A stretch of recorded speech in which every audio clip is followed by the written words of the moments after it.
Hi there everyone, welcome back to my channel.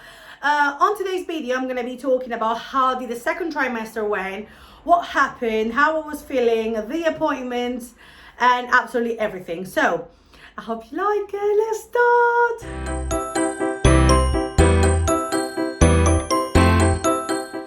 Okay, so as I said, on today's video, I'm going to be talking about the second trimester. On this trimester, the nausea and the sickness still has been the absolutely same. I was sick every single day.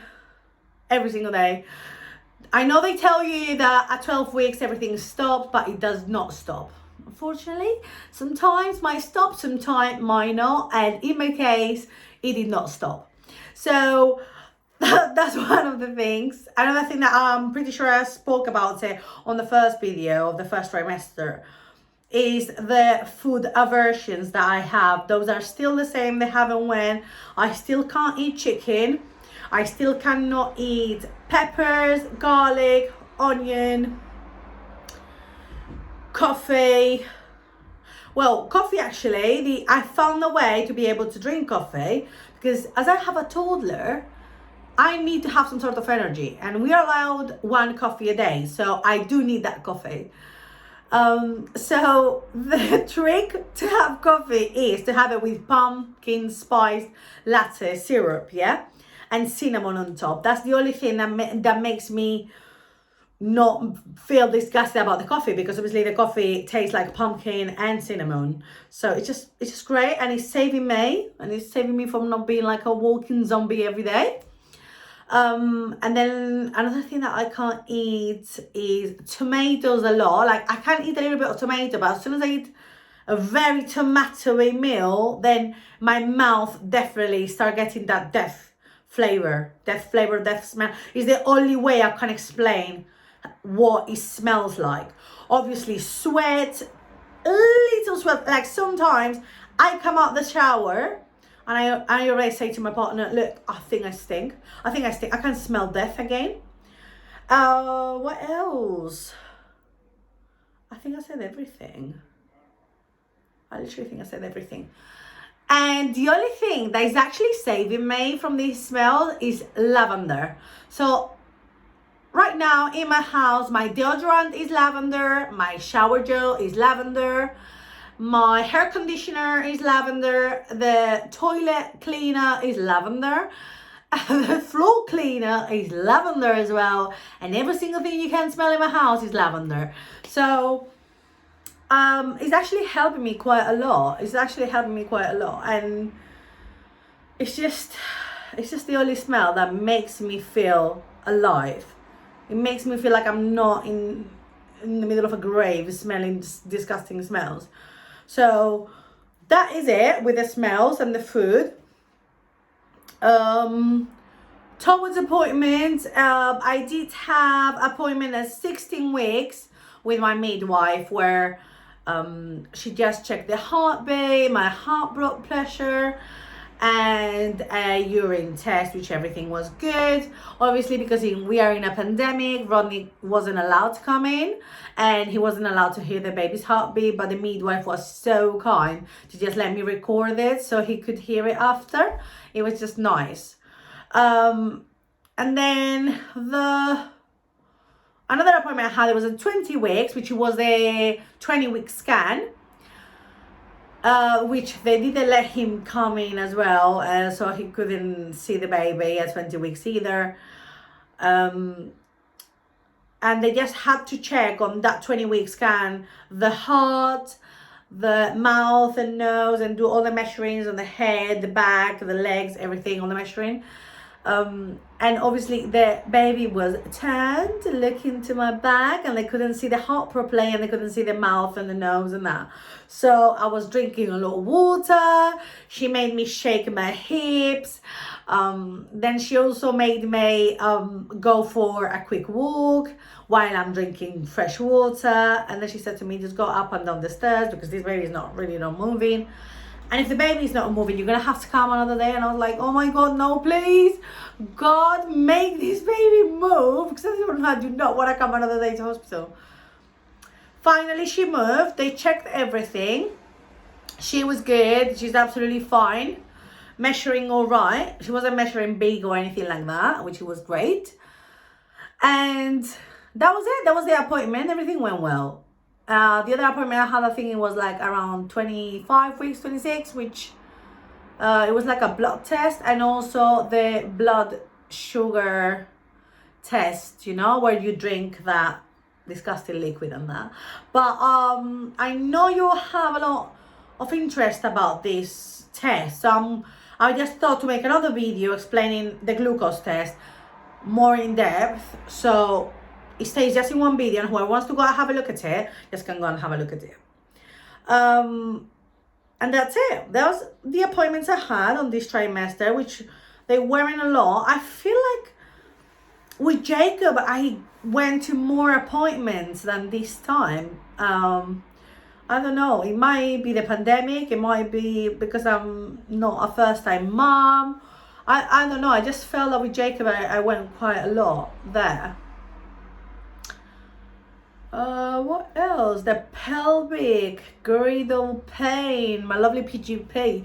So I did have it with Jacob. So this time around, I was quite more prepared. With Jacob, it started around the second trimester. So I was ready for it to come on this trimester. So I bought a belt, which I'm gonna leave all the links on the description box.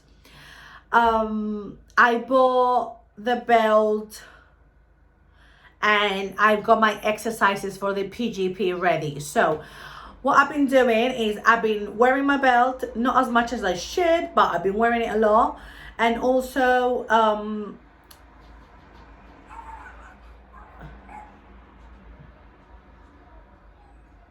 the neighbor's dog.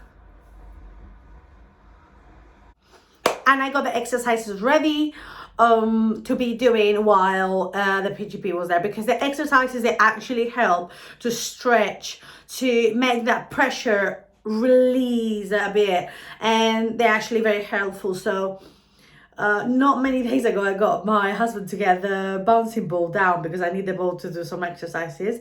I will leave the exercises that I use on the box below because I know you're gonna ask me about this, and it quite helps a lot, those two things. Obviously, if I go for now, because we are in lockdown, if I go for a walk,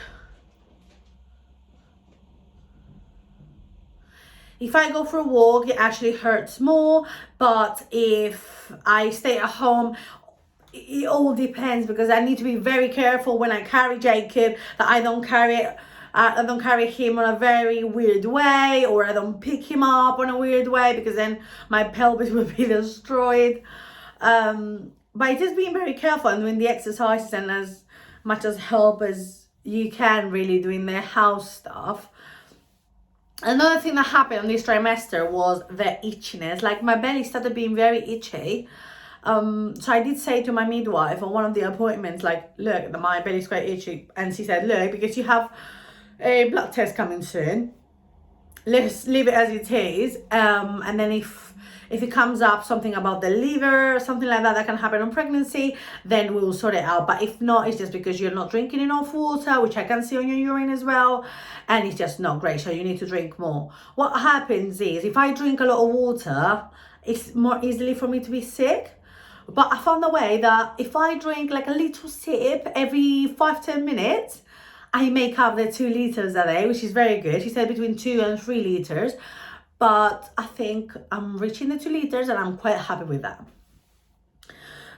It's just not itchy as much anymore. This time around, I did not get any stretch marks, any new ones, because with Jacob, I did have a new bunch of stretch marks, which I'm very proud of.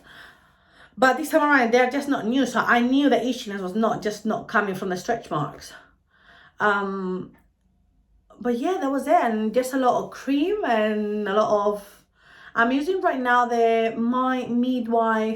my expert midwife belly rub, which I will leave the link down below. It smells like lavender as well. So imagine how happy I am. And it's actually my favorite at the moment because of the smell. And that's it really. That's it really what's going on the second trimester. Then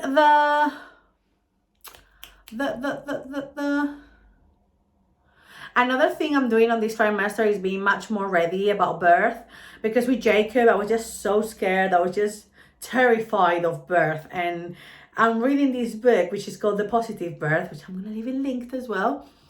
And it's just so good. Every time, I say this to Rodney as well, every time I read a bit of that book, I'm like, I could give birth right now. I feel so empowered. I feel a goddess right now. And I can't do it. I can't do it because I can't do this. Obviously, like, I love that book because he starts saying, like, we just hear terrifying things about birth, about pain, fear, distraction, you know, until the baby's born, which is everything very sweet. Everything is sweet when the baby arrives. But prior to that, everything is horrible, everything is painful, everything is horrendous. But why they teach that to us, instead of teaching us that we are made to give birth? Our body is ready to do that. We can do that. And she gives an amazing example where she says that if someone wants to run a marathon and they keep telling to him, do you know you can die running a marathon, or your leg could break, or your arm could break, or you could have a stroke running a marathon? Obviously, that person is going to go and run a marathon with a very low, I don't know, self-esteem, isn't it? So that's what happens to us. Every time, like, oh my God, yeah, you wait till birth. You feel pains now, but you wait till birth. So it's just too much. Like, we can do this, ladies. We are made for this. Our body is ready to do that. Like, our body is ready. We just have to believe in ourselves. And as I said, I just wanted to be more prepared than in Jacob's. I was just terrified, and I went there with no knowledge about birth. Now I know much more, and I have so many books, but I will show you another video, the other ones. And yeah, that was it. So I really hope you liked it a lot. Thank you so much for watching. Don't forget to press like, subscribe, follow me on Instagram, and see you soon. Bye. Bye-bye.